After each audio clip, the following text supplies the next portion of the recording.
Hello friends, आपका स्वागत है मनुष्यता ज्ञान में। एक बार फिर हाजिर हम आप साथ एक नए और बहुत महत्वपूर्ण वीडियो के साथ। फ्रेंड्स, आज इस वीडियो में बात करेंगे पेंशन के बारे में। यानी पेंशन जिन व्यक्तियों को मिल रही है और जिन लोगों की अभी पेंशन रुक गई है, तो दो काम आपको बहुत ज़रूरी है करना। अगर ये आप काम नहीं करते हैं तो निश्चित रूप से आपकी जो पेंशन आ रही है वो आपकी रुक जाएगी। अदरवाइज अगर आप आगे भी ये डाटा चाहते हैं कि आपको इसी प्रकार से पेंशन मिलता रहे, तो दो कार्य आपको बहुत ही ज़रूरी हैं। अब इसी कड़ी में ये भी बात करेंगे कि बहुत सारे राज्य हैं जिन्होंने अभी पेंशन में क्या की है, वृद्धि की है। कहीं पे आपको 250 रुपये की वृद्धि की गई है, तो कहीं पे आपका 500 रुपये यानी आपको बढ़ाए गए हैं आपके पेंशन में। चाहे आप दिव्यांग हैं, यानी आप अगर दिव्यांग हैं तो भी आपके लिए इम्पोर्टेंट ये वीडियो है, या आप विधवा या आप वृद्ध हैं, तो सभी पेंशनरों के लिए यहाँ पे बहुत बड़ा अपडेट सरकार के द्वारा लाया गया है। यानी ये काम आपको 31 जनवरी के पहले करना होगा। अगर ये काम नहीं करते हैं तो निश्चित रूप से आपके साथ धोखा हो सकता है, आपकी आने वाली जो पेंशन है वो रुक सकती है। तो पेंशन धारकों को लेकर अलर्ट जारी कर दिया गया है। अगर आप एक विधवा, दिव्यांग या वृद्धावस्था पेंशन के लाभार्थी हैं तो आपको एक बुरी खबर है, साथ ही साथ आपको एक अच्छी भी खबर है। अब बुरी खबर क्या है? बुरी खबर यह है कि आपकी पेंशन रुक जाएगी। इसके लिए आपको करना क्या होगा? ना रुके, इसके लिए आपको दो काम करने हैं। दो काम मैं आगे आपको बताने वाला हूं। इसी कड़ी में अगर आप हमारे साथ बने हैं तो वीडियो को लाइक कर दीजिए, दोस्तों तक शेयर कर दीजिए। इसके अलावा कोई मन में प्रश्न है जिसे आप जानना चाहते हैं तो आप कमेंट बॉक्स में डाल दीजिएगा, उस पर मैं आपको वीडियो प्रोवाइड कर दूँगा। तो यहाँ पे अच्छी खबर यह है कि बहुत सारे राज्यों ने अपने पेंशनरों के लिए पेंशन को बढ़ा दिया है। वृद्धावस्था पेंशन योजनाओं के तहत 1000, कहीं पर आपको 1500 रुपये या इससे अधिक की भी पेंशन आपको सरकार प्रोवाइड करा रही है। बात रही पेंशन की, तो पेंशनरों के लिए सबसे इम्पोर्टेंट चीज़ है कि उनका केवाईसी करवाना। पहला काम क्या है? केवाईसी। और दूसरा काम क्या है? वो है आपका ई केवाईसी। यानी दोनों काम आपको करने होंगे। अगर ये काम आप नहीं करते हैं तो आने वाले समय में आपको बड़ी दिक्कत हो सकती है। जैसा कि यहाँ पे सरकार के द्वारा अभी बोल दिया गया था कि 1 जनवरी से आपको किस्त प्रोवाइड कराई जाएगी, जो कि फाइनेंशियल ईयर 31 मार्च है आपका। ये तो 31 मार्च के पहले आपको एक किस्त भेज दी जाएगी। इसके अलावा आपको नए ईयर में, यानी फाइनेंशियल ईयर का नया शुरुआत होता है, तो वहाँ पे भी आपको यहाँ पे बेनिफिट सरकार अलग से भी देने वाली है। तो ये बहुत महत्वपूर्ण है जो कार्य आपको करने हैं। यानी अगर आप अपने पेंशन को रोकने से बचना चाहते हैं तो आपको दो काम करने होंगे। पिछले कुछ महीने से पेंशनर उपभोक्ताओं को अपनी पेंशन से वंचित रहना पड़ रहा था। पेंशन धारकों को बैंक खाते में पेंशन का पैसा नहीं पहुंच पा रहा है। इसमें कई राज्यों ने अपने पेंशनरों के लिए बहुत बड़ा अपडेट भी दिया। यानी लाखों पेंशनरों की बात की जाए तो इनका नाम ही लिस्ट से हटा दिया गया, यानी सूची से हटा दिया गया। इसके चलते इन सभी पेंशनर यानी पेंशन नागरिकों को पेंशन बंद कर दिया जा रहा है। इसका रीज़न यही है कि सरकार के पास डाटा ही नहीं पहुंच पाया है।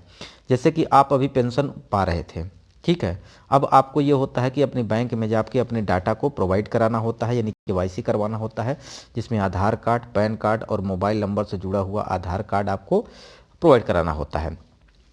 अब ये डाटा अगर बैंक के पास नहीं है तो बैंक क्या करता है कि आपकी जो कि बैंक के खाते को क्लोज कर देता है या कुछ समय के लिए आपको रोक देता है। तो इस दौरान सरकार को पता नहीं चल पाता कौन सा व्यक्ति अभी जीवित है या जिनको पेंशन की ज़रूरत है, अगर वो है या नहीं है, इसका डाटा सरकार तक नहीं पहुंच पाता है। अब ये सरकार तक पहुंचाने के लिए आपको ई केवाईसी कराना होगा। ई केवाईसी आपका कहाँ से होगा? ये आपके साइबर कैफ़े से या आप किसी भी सीएससी सेंटर से जाके करवा सकते हैं, ठीक है। इसकी सरकारी एकदम वेबसाइट है, वहाँ से जाके आपका जो कि ये डाटा फिल कर दिया जाएगा, जिससे सरकार को पता चल जाएगा और आपकी किस्त को जो रोका है वो आगे अगले आने वाले समय में 3 महीने के बाद आपको प्रोवाइड कर देगी।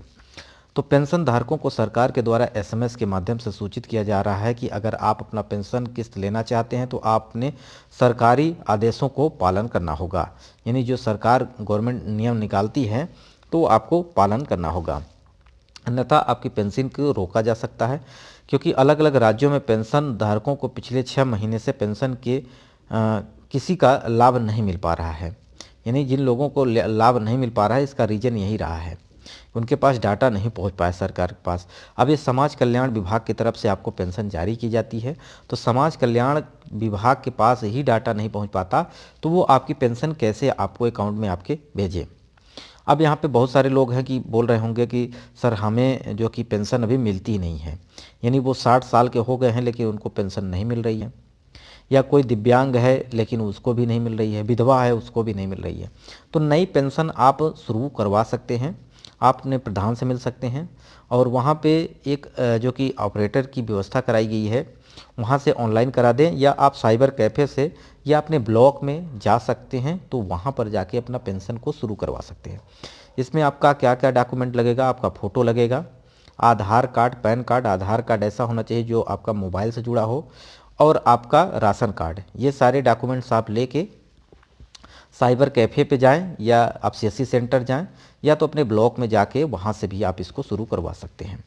तो सबसे पहले अगर बात करता हूँ तो यहाँ पे अच्छी खबर के बारे में अगर बात की जाए तो यहाँ पे कई राज्यों ने अपने पेंशन में बम्पर बढ़ोतरी की है।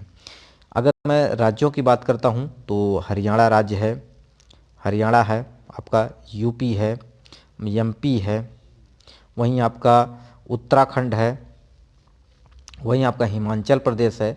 तो ये सब जो राज्य हैं यहाँ पे बहुत सारे राज्यों ने पैसे में वृद्धि की है।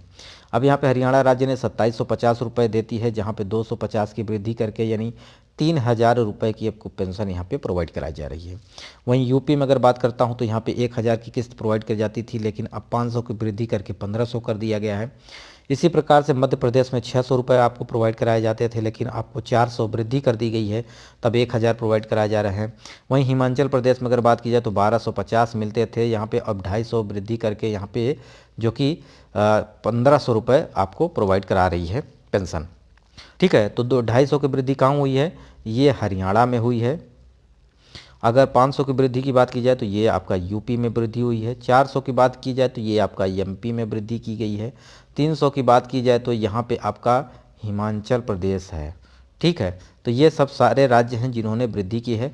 इसी प्रकार 28 राज्य जो हैं भारत के, यहाँ पे कुछ न कुछ आप लोगों की व्यवस्था कराई जा रही है, चाहे आप वृद्धावस्था हो या आप दिव्यांग हो या विधवा हो, इन सब के लिए यहाँ पे डाटा सरकार मांग रही है और आपको पेंशन भी प्रोवाइड कर रही है, जो कि 31 तारीख के पहले आपको ये डाटा सारे जाके अपने बैंक में अपडेट कराने हैं। पेंशन धारकों के लिए बुरी खबर यह है कि वह भी आप जान लीजिए, अगर आपने अगले महीने या भविष्य में पेंशन लेना चाहते तो आपको नीचे बताए कुछ महत्वपूर्ण कार्यों को करना होगा।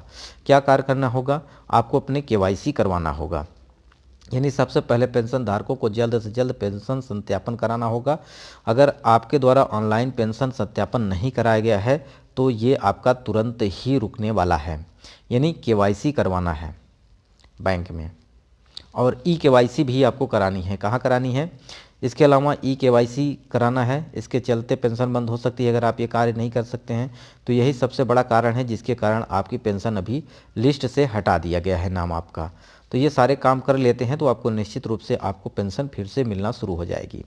तो पेंशन योजनाओं के अंतर्गत अगर आपका कोई भी पेंशन और रुक गया है तो पिछले कई महीने से आप परेशान हैं लेकिन बैंक में पेंशन की किस्त नहीं आ पा रही है, तो आपको क्या करना होगा, आधार कार्ड अपना जमा करना होगा, और इसके अलावा आपको पैन कार्ड, मोबाइल नंबर भी आपको अवश्य ही जमा कराना होगा, जिसकी वजह से ही आपकी पेंशन रुकी हुई है। तो ये कंडीशन है जिससे आप पेंशन दोबारा शुरू कर सकते हैं। और नए व्यक्ति हैं तो मैंने बता दिया कि आपको क्या क्या करना होगा।